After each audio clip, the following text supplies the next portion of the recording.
একদিন আবু জাহেল, ওলি ইবনে মুগিরা এবং আস ইবনে ওয়াইল কাফের এসে রাসূলে আকরাম সাল্লাল্লাহু আলাইহি ওয়াসাল্লামকে বলল, হে মুহাম্মদ, ওই যে আকাশের চাঁদটা দেখা যাচ্ছে, তুমি যদি ওই চাঁদটাকে দ্বিখণ্ডিত করে দেখাতে পারো, তাহলে আমরা তোমার উপর ঈমান এনে ইসলাম ধর্ম গ্রহণ করব।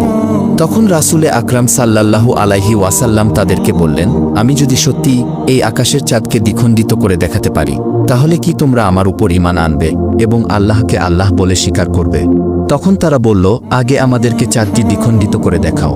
সত্যি আমরা তোমাকে কথা দিচ্ছি, যদি এই কাজ তুমি করে দেখাতে পারো, তাহলে তোমার উপর নিশ্চিতভাবে ঈমান আনব এবং তোমার আল্লাহকে আল্লাহ বলে স্বীকার করব, আর তোমাকে নবী বলে স্বীকার করব।